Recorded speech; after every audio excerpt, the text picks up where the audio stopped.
if you approach this from my first relationship was with me, and some of us will stop right there and be like, that's narcissistic. I have to be about everybody else. But like you can't, it's the whole put the oxygen mask on you. Who is me?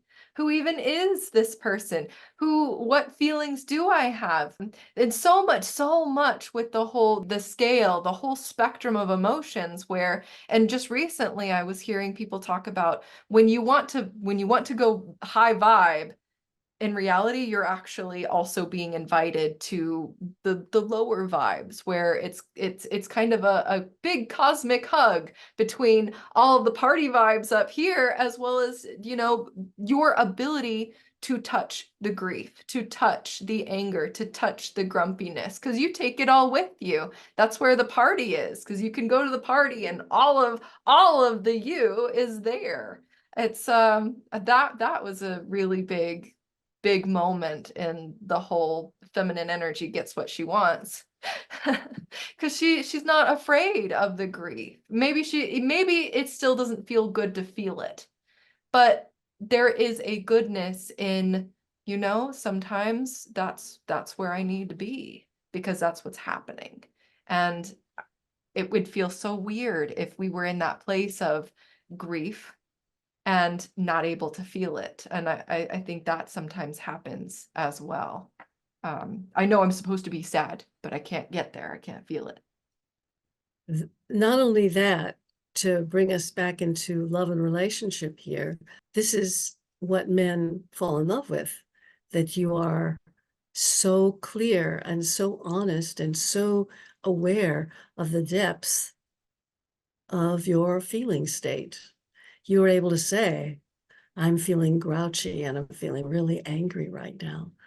That is a feeling message. That means you are in an expanded state. You're feeling a lot of things. You're not just stuck in one place. And he just senses that you're not blaming him. You're not blaming anyone. You're simply feeling what you're feeling and then saying, this is where I am right now. That is just an awesome, vaulted, high vibration place to be. So let's call it just a big vibration, a larger vibration, a more expansive vibration where you're including so many pieces of you. A comment that came in that actually happens quite a bit where when you're with a man and things feel really, really good, you feel good with a man, but then you're not with a man and you're kind of giving all of the good feelings to that man. How do you feel good when he's not there? Well, that is kind of a really clever, amazing way we can put a giant tool together here and put things together. If you are feeling good in the middle of the play where you're laughing and then you leave and go home and you're feeling depressed, big clue, right? Feelings got triggered by the experience and all the good and feeling good was intensified, and all of a sudden the triggers of real life and driving and the road and everything start to infiltrate, and the feelings that you have been ignoring in that high moment, the grief, the pain, the frustration, just come back.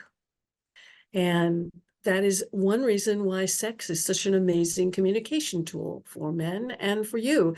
The chemistry, why we choose men with a chemical nervous system messing upper rather than a calmer guy, a guy that just doesn't do that much, but it's nice. We choose all that chemistry because it overrides those emotions that Natalie's talking about. All of a sudden you feel let down, right? It's why people who are daredevils and do exotic things and like to be on stages, those are highs. And then the real life one is like let down. So just from everything that I've been talking about, what does that mean? That means that there's all these caverns inside you that have been unexplored. And when the high is gone, you feel empty. You don't have you to hold on to. So what you want to do is dive into you So you hold on to you. You go, wow, I have this deep feeling. I am awesome.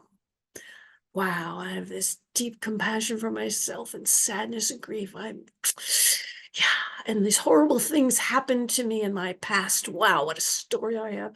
I feel all this stuff. I'm amazing. Yeah, you may not be as introverted as you think. You may not be as tiny a world as you think. There's a whole festival inside you. There's a whole theme park. There's roller coasters inside you. So when a high is over and all of a sudden returning to real life feels empty, that's your clue to go start exploring you and all your voices and all your feelings, and go in and journal it out or talk it out. Get one of my coaches and they'll do the stranger with you and they will help pull those parts out. It's very hard to do on your own. Even for someone like me, it requires, a lot of breathing techniques and stuff. But a coach can actually get you talking to your inner child and your voices and your inner selves and all the things that are sitting under wraps, and open up a love fest for you with all of them. And then your every day will not feel so let down. So when you leave him, you'll go, oh, and you'll feel good yourself. That's why self-pleasuring is so important. If you get used to having a really amazing orgasmic experience by yourself, you'll start treasuring your own abilities to do that.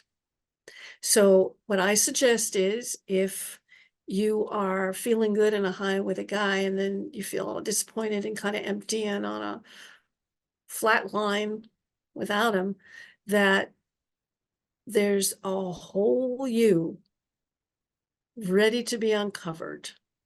I would immediately take off all my clothes, go to bed, and start self-pleasuring and start building that as something for your brain and your body to take over. Oh, I can do that. I would play Miley Cyrus's song Flowers over and over and over and over to myself. I can hold my own hand. I can talk to myself for hours and say things you don't understand. It's a angry self-love song, but a very true, very true.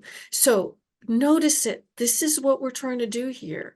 Find all your energies. And if all of a sudden after the man leaves, your energies go to fear and drop in the bottom and you feel incompetent to take care of yourself and give yourself the kind of highs that he has given you, this is the time you start doing that stuff. So start carving out time for yourself to do things that make you feel good, that you are doing for you. A lot of women like baths. That's not my thing. Painting maybe is my thing. Taking a walk is always my thing. Talking to the trees, having a relationship with a blade of grass. Those things work for me, but that's the kind of mystical things that I enjoy. Find what you enjoy.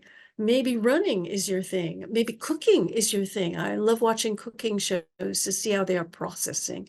I learned so much from the patient orderly processing that these people are doing. And people who have certain views of themselves find themselves completely discombobulated in the some of the kitchens in the competitions. I think that is very interesting. They are seeing things that they are not used to seeing about themselves, and it's amazing. So I hope that was kind of an answer for you, but it's not about him. It's about you. And it could also be that he is not Mr. Right for you because he's not enhancing you. The right person lifts you up.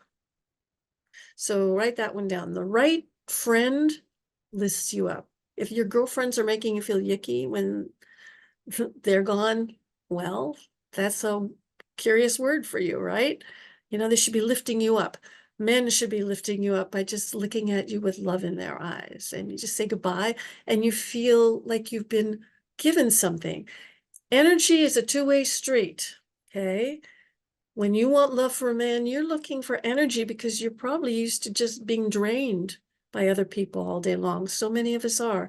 It's like we're just giving, helping, patting other people with our energy, and then we're we're like exhausted afterwards. That might be happening to you. Really stand there and water wheel him.